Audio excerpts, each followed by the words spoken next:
I've always been a morning person. There's a special kind of peace in those early hours. The world still groggy, the sky painted in hues of pink and gold, the air crisp with dew. Most mornings, I brew a fresh cup of black coffee and step out onto my back porch to catch the sunrise. I sit, sip, and listen as the neighborhood wakes. Birds are the first to announce the day. Their melodies rise like an orchestra warming up, each chirp and trill weaving a tapestry of wild harmony. It's not just a routine, it's a ritual that grounds me before I put on the uniform. 3 years ago, I chose this suburban neighborhood specifically for that connection to nature. The mature trees, untouched green patches, and most of all, the wealth of native bird species that flourished here. As a wildlife conservation officer for the state, my professional and personal lives were entwined with the environment. My yard became a small sanctuary, a haven for birds and pollinators, and I relished the moments before my day officially began. But tranquility shattered last Tuesday. It was just after 6 a.m. The coffee steamed in my mug, the birds were singing, and I stepped onto my porch like any other day. But something was wrong. Along the top of my wooden privacy fence, something glinted. I squinted at it. At first, I thought debris had landed there from the windstorm that passed through the night before. But as I walked closer, my heart sank. Someone had installed metal anti-bird spikes, the kind you see on downtown ledges and commercial signage, sharp, menacing strips designed to keep birds from perching. But these weren't haphazardly placed. No, they were professionally mounted with industrial-strength adhesive, running the entire length of my backyard fence. I stood there in stunned disbelief. This was no prank. Someone had spent considerable time and money installing deterrents across a property that wasn't theirs. I quickly pulled out my phone and began documenting everything. Multiple angles, close-ups, wide shots. 15 years in wildlife enforcement had drilled the importance of evidence into my bones. Document first, always. And I already had a strong suspicion who was responsible. Janice Winters, our HOA president. She had made her disdain for the local wildlife painfully clear over the past year. At each of the last 3 HOA meetings, she'd gone on rants about bird droppings on her patio furniture, claiming it was becoming a sanitation issue. Her house backed up directly to mine, and she wasn't shy about blaming the increase in avian activity on my bird feeders and native plants. According to Janice, my yard was an unregulated wildlife preserve. Still, installing hardware on someone else's property? That crossed the line from annoying to criminal. I took a breath and reminded myself to stay calm. I wasn't about to confront her without taking the proper steps. I called the non-emergency police line and filed a report for vandalism and property damage. Then I pulled up our HOA bylaws. As expected, there were no rules against birds, bird feeders, or wildlife-friendly landscaping, though, amusingly, there were 17 pages on proper mailbox height and the approved shades of beige for house exteriors. Next, I called my buddy Mark at the county clerk's office. He checked for any permits submitted for modifications to my fence. Unsurprisingly, there were none. So when the police officer arrived to take my statement, I handed over the photos and explained the situation. "Let me get this straight," he said, eyebrows rising as I showed him my state ID badge. "Your HOA president installed bird spikes on a wildlife conservation officer's fence? Without permission?" When he said it like that, it sounded almost comical. But I wasn't laughing. He assured me they would follow up and contact Janice for her side of the story. I thanked him, knowing this was only the beginning. Janice had no idea what hornet's nest she'd stirred. I didn't have to wait long. That afternoon, my doorbell rang with a distinct rhythm, 3 rapid-fire, impatient presses. I didn't even have to look to know who it was. I opened the door to find Janice Winters, arms crossed, foot tapping, pearls sitting perfectly atop her pastel cardigan. "Do you have any idea how profoundly unprofessional it is to involve the police in a simple neighborhood matter?" she snapped, skipping any sort of greeting. I kept my expression neutral, the same face I wore when dealing with belligerent poachers. Good afternoon, Janice. I'd be happy to discuss the unauthorized installation of hardware on my fence. Would you like to come in, or shall we have this conversation here on the porch? Don't patronize me, she barked. Those birds are a public health hazard, and as HOA president, it's my duty to maintain neighborhood standards. You should be thanking me for solving your bird problem, at my own expense. I wasn't aware I had a bird problem, I said calmly.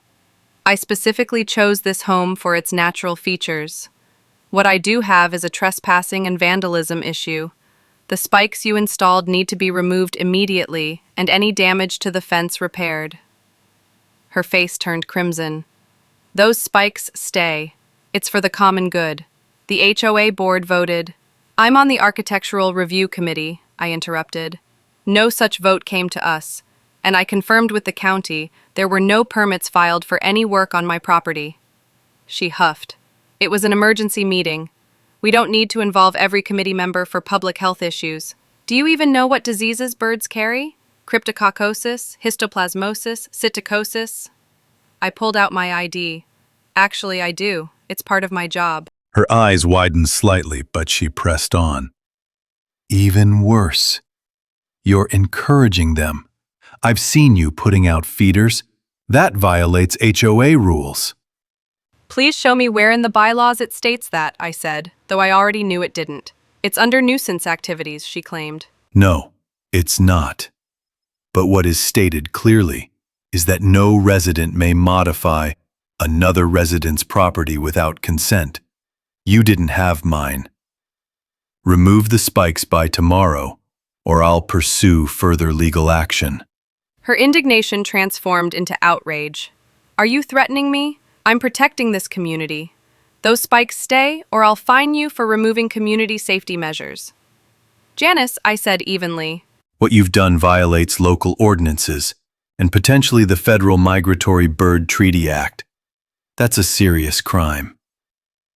I'm offering you the courtesy of resolving this before it escalates. She scoffed. There aren't even any birds here right now. The law covers deterrent devices that prevent protected species from nesting, I explained. And many birds in our area are federally protected. You're interfering with their habitat. That's illegal, regardless of whether they're physically present. A flicker of doubt crossed her face, but it quickly vanished. I'm not removing anything. If you have a problem, bring it to the next HOA meeting. Until then, maybe focus on being a better neighbor. She turned and stormed back to her house. I sighed and dialed my supervisor at the Department of Natural Resources. When I laid out the situation, he was a mix of amused and deeply concerned. "Document everything," he said. "Send me the photos. Our legal team will review it. If she's interfering with protected species, we may need to get involved." The next morning, I was awakened by the whine of an electric drill. I peeked through the blinds and saw Janice, still in her bathrobe, attempting to install more spikes. I filmed the whole thing from my window, then stepped outside. "Morning, Janice," I called pleasantly. "Doubling down, are we?" She jumped, nearly dropping the drill. I'm improving my side of the fence, she said. "Interesting," I said. Because I had the property surveyed before installation. The entire fence is set back 6 inches inside my property line. I have the permits to prove it. Before she could reply, a white Department of Natural Resources truck pulled into my driveway. My supervisor, Dave, stepped out, clipboard in hand. Who is this? Janice demanded. You can't just bring government agents onto private property. "We're on my property," I said, "and this is my supervisor. He's here to investigate violations of the Migratory Bird Treaty Act." Dave walked up calmly. Ma'am, may I see some ID? We have documented evidence of multiple wildlife violations. The color drained from her face. This is absurd. I'm the HOA president. "Which doesn't exempt you from the law," Dave said. "I'm issuing citations for unauthorized installation of wildlife deterrents, habitat interference, and harassment of protected species." He tore off the citation. $12,500 in fines, with a mandatory court appearance. $12,000? Over birds? Janice wailed. Wildlife protection is serious business, Dave said. That's why we have officers like your neighbor. She looked at me, desperation in her eyes. I didn't know. I just wanted a clean patio. You should have asked, I said softly. The birds were here before us.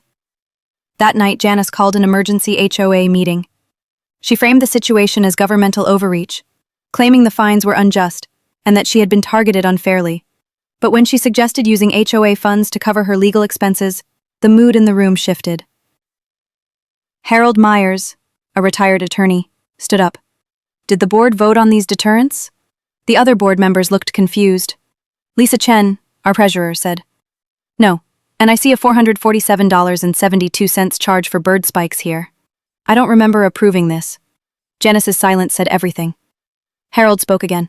You acted without board approval, violated the bylaws, and used HOA funds. This is grounds for removal. A vote was called. Unanimous. Janice Winters was officially removed as HOA president.